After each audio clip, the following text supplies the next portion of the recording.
Non, Voilà, prends des j'avance pas une humains, expérience sur le deuil. juste pour pouvoir faire une analogie, prends des Un humains. groupe humain est à l'écart de tous les autres humains. Un jour, un des humains meurt. Ils sentent une souffrance en eux, ils se disent mais qu'est-ce qui se passe? Voilà, c'est la première fois dans leur vie qu'un être humain meurt devant eux et ils se disent bon bah on va peut-être faire un rituel, même s'ils appellent pas ça comme ça, tu vois, eux ils ont pas de mots pour parler de ça. Ils ont une expérience sensible. C'est la mort. Nous, on appelle ça la mort, mais eux, même peut-être même que le mot mort n'existe pas dans leur langage. Mais en tout cas, reste qu'il y a une expérience sensible, peu importe comment tu la nommes. Il y a deux possibilités. Soit une autre culture rentre en contact avec eux et leur dit ah bah ce que vous avez expérimenté c'est le deuil, et à partir de là ils héritent de ce qu'est le deuil culturellement dans l'autre culture et ils se disent ah par rapport à ce que l'autre culture me raconte sur ce qu'est le deuil, je comprends ce que j'ai ressenti. Ça s'appelle telle émotion, la tristesse, telle émotion, le deuil, tel rituel, la crémation ou l'enterrement et tout ça. Ça, c'est une possibilité. Deuxième possibilité, ils n'entrent pas du tout en contact avec une autre culture et ils produisent eux-mêmes une nouvelle façon de nommer ce qu'est le deuil et une nouvelle façon de l'appréhender.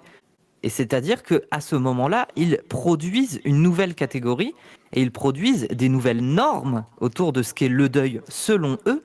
Et leur deuil est différent du nôtre, mais le processus qui a été à l'origine de cette création culturelle, d'une manière de se référer à cette expérience sensible que nous appelons le deuil et que eux appellent peut-être autrement et qu'ils ont d'autres manières de traiter, eh ben, le processus est le même. C'est-à-dire que dans les deux cultures différentes, il y a eu une expérience sensible, il y a eu le besoin de la nommer, et il y a eu le besoin d'hériter, de faire hériter une culture autour de cette expérience sensible. Donc en fait, ce que je te dis, c'est que peu importe, même si tu as des êtres humains qui sont séparés d'autres groupes d'êtres humains, les mêmes vont avoir le même processus, c'est-à-dire produire ou hériter d'une conception de ce qu'est l'expérience sensible, d'une manière de la nommer et d'une manière de faire culture autour de cette expérience sensible. Et en fait, ce que je te dis, c'est que les normes, c'est ça. C'est ça la norme. Tu ne peux pas Je comprends pas. détruire. Et En fait, tu ne peux pas ça partir du principe, laisse-moi parler. Tu ne peux pas partir du principe que tu vas juste détruire la norme si tu n'interroges pas ce processus de création de sens. Ce processus qui fait qu'une expérience sensible chez l'être humain a besoin d'être nommée et que l'expérience sensible devient culture et ensuite on en hérite. Et donc ça, tu peux pas simplement dire je vais le détruire.